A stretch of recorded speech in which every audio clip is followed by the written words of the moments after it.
আমার ১৬ বছরের মেয়ে সকালে ঘুম থেকে ওঠার সাথে সাথে তার বিছানায় চাদর ধুতে যেত। তারপর সে নিজেই স্নান করে কাপড় লুকিয়ে রাখত। আমার মেয়ে এবং ছেলে একই ঘরে ঘুমাতো। এখন তারা প্রাপ্তবয়স্ক, কিন্তু আমি এই দিকে মনোযোগ দিইনি। মেয়ে দিন দিন দুর্বল হয়ে যাচ্ছিল এবং আমার সন্দেহ হচ্ছিল। তাই একদিন আমি তার ঘরে গেলাম। এমনভাবে ওর কথা বলছিল যেন স্বামী স্ত্রী। হঠাৎ দরজা খুলতেই আমার চোখ ছানাবড়া হয়ে উঠল। আমার নাম আরুষি। এই গল্পটা আমার মেয়ে অদিতিকে নিয়ে। আমি বিজনগরের একটা ছোট্ট শহরের বাসিন্দা। আমি বিধবা হওয়ার পর আমার মা বাবা আমার দ্বিতীয় বিয়ে এমন একজন লোকের সাথে দেয় যার আগে থেকে একটা ছেলে ছিল। আমারও একটা মেয়ে ছিল। আমার বিয়ের পর আমার ছেলে আর মেয়ে একই ঘরে শুতো। আমার মেয়ের রোজ তার বিছানার চাদর পাল্টাতো। সে লুকিয়ে লুকিয়ে চাদরটা কাচত। সে মাঝে মাঝে অজ্ঞান হয়ে পড়তো। সে খুব দুর্বল হয়ে গেছিল। একদিন আমি ভোরবেলায় উঠে আমার মেয়ের ঘরে চলে গেছিলাম। সেখানে গিয়ে আমি সেই দৃশ্যটা দেখি। সেটা দেখে আমার লজ্জায় মরে যেতে ইচ্ছা করছিল। ভগবানের কাছে শুধু এটাই প্রার্থনা করি, তিনি যেন কোনো মাকে কখনোই এমন দৃশ্য না দেখায়। ঘরে আমার ছেলে আর মেয়ে। আমার বিয়ের ২ বছর পরে আমি বিধবা হয়েছিলাম। তখন আমার বয়স ১৮ বছর ছিল, কারণ আমার মা বাবা ১৬ বছর বয়সে আমার বিয়ে দিয়ে দিয়েছিল। আমি তাদের একমাত্র মেয়ে ছিলাম, কিন্তু আমার বারবার মনে হতো যে আমি তাদের কাছে একটা বোঝা। তারা আমাকে নিজের মেয়ে মনে করতো না। আমি জন্মবার পর আমার মা খুশি হয়নি। আমার বাবা একটা ছেলে চেয়েছিল, তাই হয়তো আমি হওয়াতে বাবা খুশি হয়নি। বাবা সব সময় আমার থেকে দূরে থাকতো। বাবা আমাকে নিজের সন্তানের মতন ভালোবাসতে পারেনি। উনি আমাকে দেখলেই রেগে যেতেন। আমাদের পরিবারের দ্বিতীয় বিয়ে করার নিয়ম ছিল না, তাই বাবা আর বিয়ে করতে পারেনি। সেই কারণে বাবা আমার ওপর খুব রাগ ছিল। তাই বাবা তাড়াতাড়ি আমার বিয়ে দিয়ে দিয়েছিল। আমার স্বামী একটা সরকারি স্কুলে পড়াতেন। আমাদের একটা ৩ বছরের মেয়ে ছিল।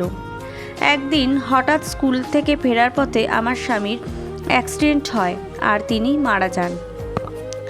আমার স্বামী মারা যাওয়ার পর আমার দিন খুব কষ্ট কেটেছিল।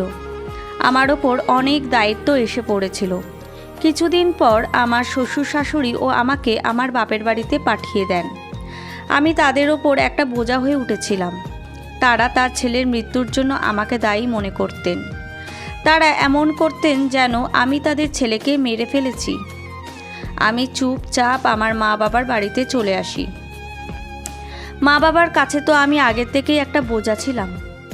আমি আমার মেয়েকে জড়িয়ে ধরে খুব কাঁদতাম।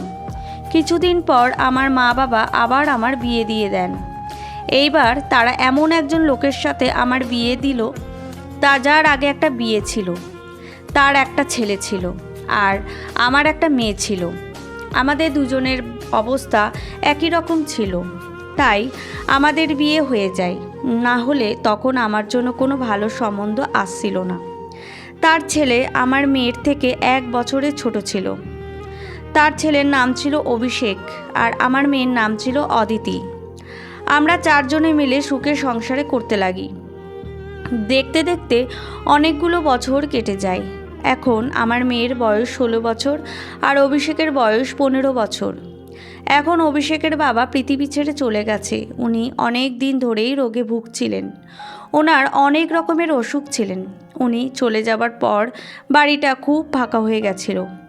আমাদের নিজেদের বাড়ি ছিল, তাই ভাড়া দেবার চিন্তা ছিল না। আর আমাদের বাড়িতে একটা ছোট্ট দোকান ছিল। একদিন আমি ঘুমাচ্ছিলাম, হঠাৎ আমি একটা আওয়াজ শুনতে পাই, যেটা শুনে আমার ঘুম ভেঙে যায়। আমি বুঝতে পারি যে আওয়াজটা অভিষেকের ঘর থেকে আসছিল। আমি দৌড়ে অভিষেকের ঘরে গিয়ে পৌঁছাই। সেখানে গিয়ে দেখি অভিষেকের ঘরের ছাদটা ভেঙে পড়েছে। আমার ভয় হয় যে অভিষেকের ছাদের নিচে চাপা পড়ে যায়নি তো। আমি একটু কাছে গিয়ে দেখলাম যে অভিষেক সেখানে নেই। ও হয়তো বাথরুমে গেছে। ও খুব জোর বেঁচে গেছে। আমি ঈশ্বরকে ধন্যবাদ জানাই যে অভিষেক নিরাপদ আছে। ওর কিছু হয়ে গেলে আমি ওর স্বর্গীয় পিতাকে কি করে মুখ দেখাতাম। কিন্তু আমাদের কাছে এখন অত টাকা নেই যে আমরা অভিষেকের ঘরটা মেরামত করতে পারবো। আমি ঘরটা যেমন আছে সেরকমভাবেই রেখে দিলাম।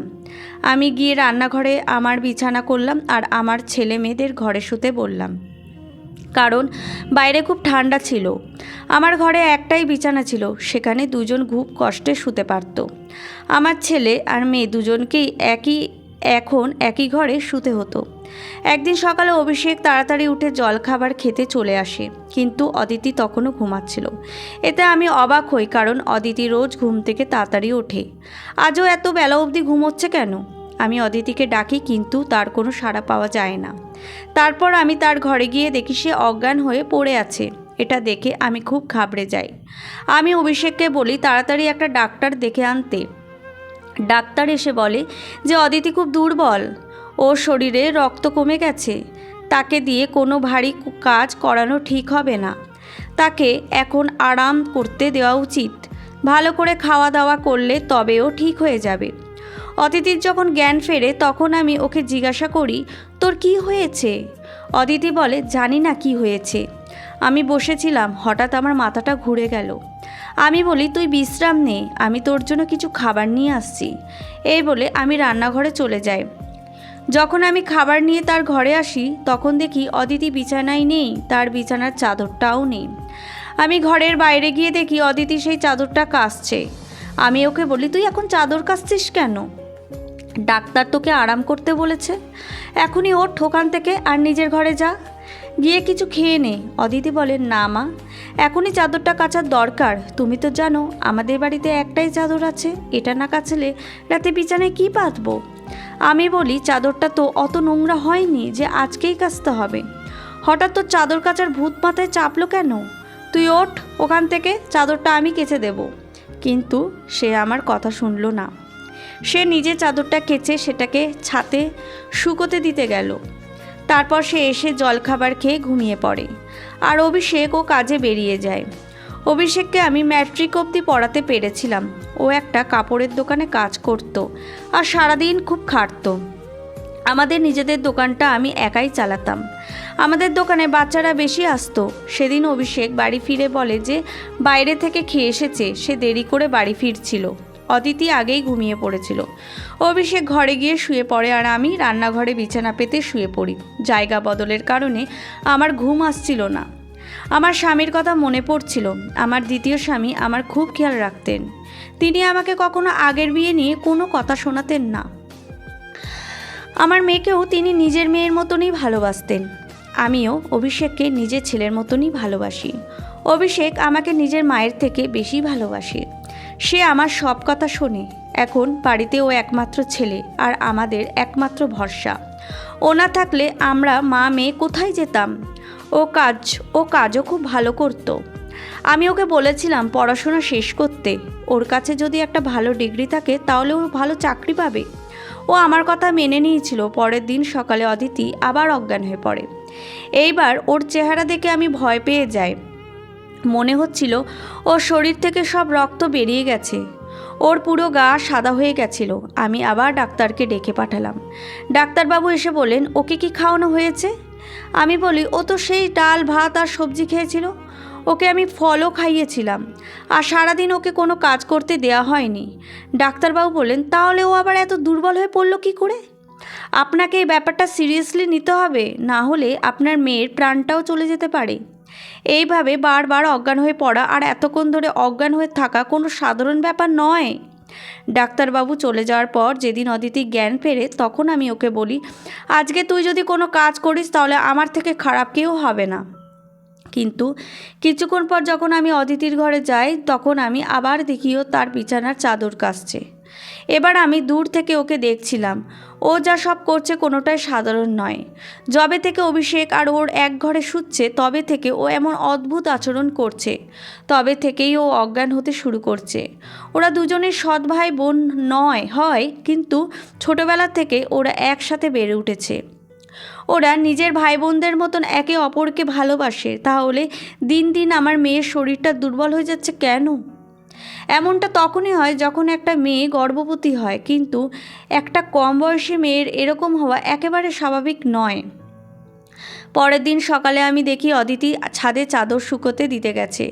ও ভয় ভয় আশেপাশে দেখছিল যে কেউ ওকে দেখছে কি না। আমি রান্নাঘরে জানলা থেকে সব দেখতে পাচ্ছিলাম। ওর আচরণ আমার খুব অদ্ভুত লাগে। ও আমার ঘরে এসে শুয়ে পড়ে আর নিজের ওপর একটা চাদর চাপা দিয়ে দেয়, যাতে আমি বুঝতে না পারি যে ওর নিচে কোনো চাদর আছে কি না।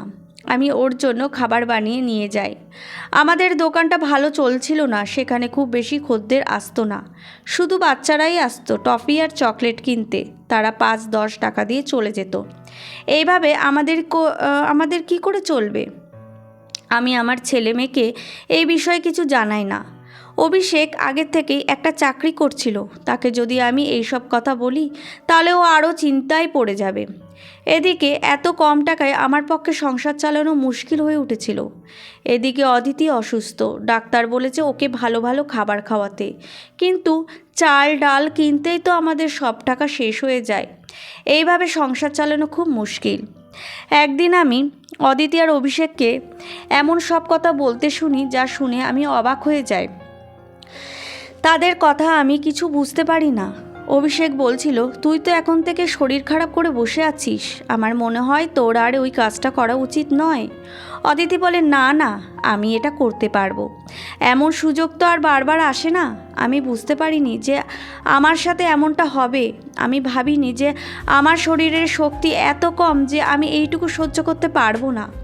অভিষেক বলে, আমি তোর জীবনে নিয়ে খেলতে পারবো না, তাই আমাদের এটা বন্ধ করা উচিত। অদিতি বলে, এটা তো মাত্র কয়েকটা সপ্তাহের ব্যাপার, তারপর আর এমন সুযোগ আসবে না। ওরা কি কথা বলছে আমি তো কিছুই বুঝতে পারছি না। একদিন সকালে আমি এমন একটা জিনিস দেখি যেটা দেখে আমার হোশ উড়ে যায়। আমি দেখি অদিতি ছাদে কাপড় শুকাতে দিতে গেছে, সে একপাশে গিয়ে বমি করে। আমি দৌড়ে গিয়ে তাকে জিজ্ঞাসা করি, তোর কি হয়েছে? তুই কি খেয়েছিস? আর তুই রোজ বিছানার চাদর কেন কাচছিস? এসব তুই কি করছিস? তুই এমন কোনো কাজ করিসনি তো যাতে তোর আর আমার বাবার সম্মান নষ্ট হয়? এমনটা হলে আমি তোকে কোনো দিন ক্ষমা করব না। আমার মেয়ে বলে, মা তুমি এসব কি বলছো? আমি এমন কোনো কাজ কেন করব যাতে তোমাদের মাথা নিচু হয়? তুমি যেমনটা ভাবছো তেমনটা একেবারেই নয়। মনে হয় আজকাল তুমি বেশি সিনেমা দেখছো বা কেউ তোমাকে আমার বিরুদ্ধে উস্কাচ্ছে।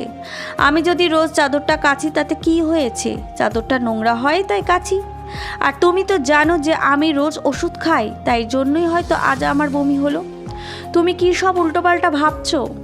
আমার মেয়ে আমার সাথে এভাবে কথা বলছে, আমি ওর গালে একটা সপাটে চড় মারি। তখনই অভিষেক সেখানে এসে পড়ে। অভিষেক আমাকে বলে, মা তুমি এটা কি করছো? তুমি ওর গায়ে হাত কেন তুললে? আমি বলি, হ্যাঁ আমি ওকে মেরেছি, এটা আমার অনেক আগেই করা উচিত ছিল। আমি এখনও জানি না যে তোরা দুজনে মিলে কি করছিস। যেদিন আমি জানতে পারবো সেদিন আমি তোদেরকে ছাড়বো না। আমি নিজেই জানি না আমার কি হয়েছিল। আমার মুখে যা এসেছিল আমি তাই বলেছিলাম। আমার এমনটা করা উচিত হয়নি। সেদিন রাতে হঠাৎ আমার ঘুম ভেঙে যায় আর আমি দেখি আমার ছেলে মেয়েদের ঘরে লাইট জ্বলছে। এত রাতে ওদের ঘরে লাইট কেন জ্বলছে? ওদের তো এখন শুয়ে পড়া উচিত। আমি ওদের ঘরের কাছে যাই আর গিয়ে আমি ওদের কথা বলার আওয়াজ শুনতে পাই। ওরা কিছু একটা নিয়ে কথা বলছিল। আমি বাইরে দাঁড়িয়ে ওদের কথা শুনছিলাম। অভিষেক বলছিল, তুই খুব ভাগ্যবতী। অদিতি বলে, হ্যাঁ সে তো বটেই, কিন্তু কাল যখন আবার আমার শরীর খারাপ হবে তখন মা আবার চিন্তা করবে। অভিষেক বলে, আর মাত্র কটা দিনের ব্যাপার, একটু সহ্য করে নে। আমি ভাবি ওরা এসব কি কথা বলছে। আমি আর সহ্য করতে পারলাম না। আমি দরজাটা খুলে ভেতরে যাওয়ার চেষ্টা করলাম, কিন্তু যেই আমি দরজা খুলতে গেলাম আমি দেখি দরজাটা ভেতর থেকে বন্ধ। ওরা ঘরের দরজা বন্ধ করে কেন শুয়েছে? এখন গরমের সময়, ওদের তো দরজা খুলে শোয়া উচিত। আমি অনেকক্ষণ ধরে দরজা ধাক্কা দিয়েছিলাম, কিন্তু ওরা দরজা খোলে না। ওরা দরজা খুলতে আধা ঘন্টা লাগিয়ে দেয়। যখন ওরা দরজা খোলে তখন আমি ভেতরে গিয়ে দেখি ওরা দুজনে ছাড়া ঘরে আর কেউ নেই। ওদের চোখ মুখ দেখে মনে হচ্ছিল ওরা ঘুমাচ্ছিল। আমি ওদের জিজ্ঞাসা করলাম, তোরা কি করছিস? ওরা বলে, আমরা তো ঘুমাচ্ছিলাম। আমি বলি, মিথ্যে কথা বলিস না, তোরা জেগেছিলিস। আমি তোদের কথা বলার আওয়াজ শুনতে পাচ্ছিলাম। ওরা বলে, আমরা এত রাতে কেন জেগে থাকবো? আমরা কি কাল পরীক্ষা আছে আমাদের যে আমরা জেগে থাকবো? আমরা ঘুমিয়ে পড়েছিলাম। তখন আমার কাছে বলার মতন কিছু ছিল না। ওদের দেখে মনে হচ্ছিল যে ওরা ঘুমাচ্ছিল। আমি আর কিছু না বলে ওখান থেকে চলে আসি। কিন্তু আমার মনে হচ্ছিল যে ওদের কিছু একটা গণ্ডগোল আছে। একদিন আমি আমার মেয়ের হাতে কালশিটের দাগ দেখতে পাই। আমি তাকে জিজ্ঞেস করি যে তার চোট কী করে লাগলো। সে আমাকে বলে যে তরকারি কাটতে ছুরিতে তার হাত কেটে গেছে, কিন্তু ছুরিটা কাটলে তো আঙুলটা কাটতো, ওর হাতের ওপরে কী করে কাটলো? কখনো সে অজ্ঞান হয়ে পড়ছে, কখনো তার শরীরের আঘাতে চিহ্ন, কখনো সে লুকিয়ে লুকিয়ে বিছানার চাদর কাচছে। এসব কী হচ্ছে? আমি যেটা ভাবছি সেটা সত্যি নয় তো? আমি ঈশ্বরের কাছে প্রার্থনা করেছিলাম যে আশঙ্কা যেন সত্যি না হয়, আমার আশঙ্কা। কিন্তু এইসব চিহ্ন তো সেই দিকেই ইঙ্গিত করছে। ভুলটা আমারই। আমার অদিতি আর অভিষেককে একঘরে শুতে দেওয়া উচিত হয়নি। ওরা ভাই বোন হলেও ওরা তো সৎ ভাই বোন, আর ওরা কম বয়সী ছেলে মেয়ে। এই বয়সের ছেলেমেয়েরা সহজেই ভুল করে বসে। ওদের আবেগ অনেক বেশি। আমারই ওদের ওপর নজর রাখা উচিত ছিল। বড়রা যদি ছোটদেরকে না সামলায় তাহলে তো ওরা ভুল করবেই। সব দোষ আমার। আমি এখন থেকে ওদের ওপর খুব কড়া নজর রাখছিলাম। একদিন আমি ঘরের বাইরে থেকে ওদের কথা শুনতে পাই। আমার ছেলে আমার মেয়ের জন্য একটা ওষুধ কিনে এনেছিল। সে অদিতিকে সেই ওষুধের ট্যাবলেটটা দিয়ে বলে, তুই এটা খেলে তোর সব সমস্যা দূর হয়ে যাবে। রোজ রাতে শোবার আগে তুই এই ট্যাবলেটটা খাবি, তাহলে দেখবি তুই সকালে আর অজ্ঞান হবি না। অদিতি সেই ট্যাবলেটটা নিয়ে তার আঁচলের ভেতর লুকিয়ে ফেলে। তারপর থেকে আমি দেখি অদিতি আর অজ্ঞান হয় না। কিন্তু একদিন হয়তো সেই ট্যাবলেটটা শেষ হয়ে গেছিল, তাই অদিতি আবার অজ্ঞান হয়ে পড়ে। সেই দিন আমার ছেলে বাড়িতে ছিল না, তাই আমি ঠিক করি এই সুযোগটা কাজে লাগাবো। আমি অদিতির বিছানার চাদরটা তুলে নিজের ঘরে নিয়ে আসি। আমি দেখতে চাই সে ওই চাদরে কী এমন লেগে থাকে যার জন্য অদিতি রোজ সেই চাদরটা কাচে। এমনকি তার শরীর খারাপ থাকা সত্ত্বেও সে চাদর কাচতে ভোলে না।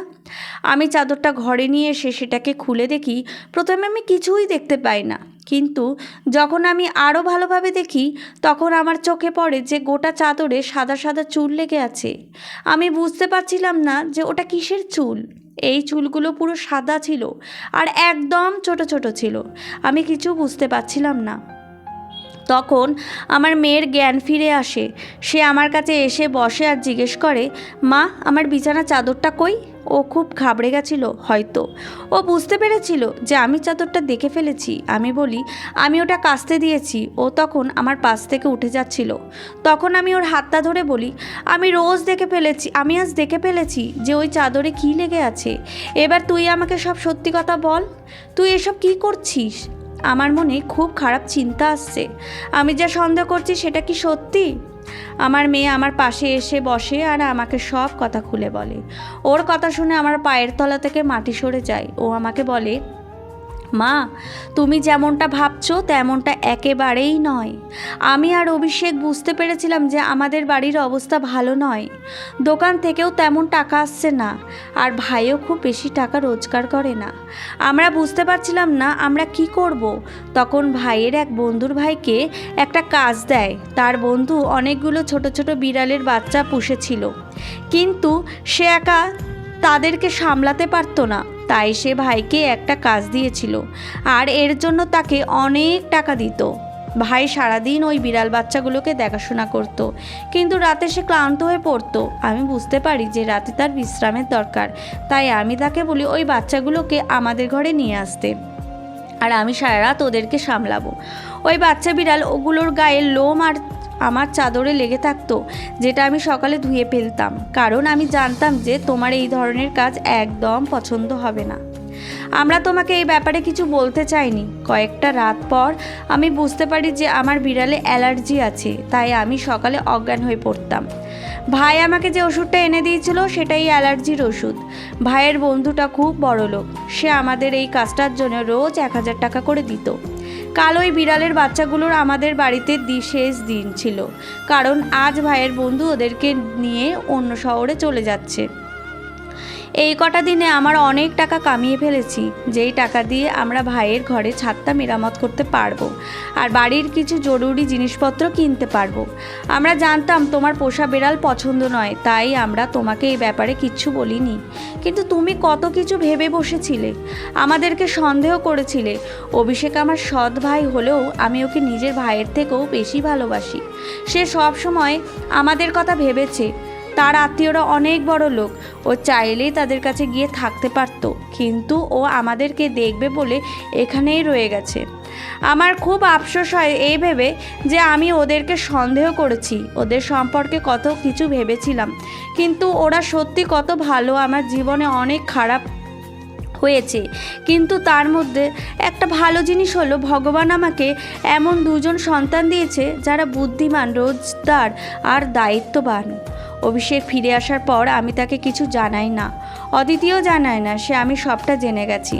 আমি আর এ বিষয়ে কথা বলে নিজেকে ছোট করতে চাই না। কিছুদিন পর অভিষেক তার ঘরের ছাদটা সারিয়ে ফেলে। আমার ছেলে আর মেয়ে দুজনে খুব পরিশ্রম করতে শুরু করে। আমার মেয়ে বাচ্চাদের বাড়ি বাড়ি গিয়ে টিউশন পড়ায়। আস্তে আস্তে আমাদের অবস্থা আরও ভালো হতে শুরু করে। আমাদের বাড়িতে টাকা আসতে থাকে। আমার ছেলে আর মেয়ে দুজনেই খুব পরিশ্রম করতো, কারণ ওরা জানতো ওদের মাথার ওপর বাবা নেই আর আমরাও তেমন কিছু করার ক্ষমতা নেই। তাই যা করার ওদের নিজেদেরকেই করতে হবে।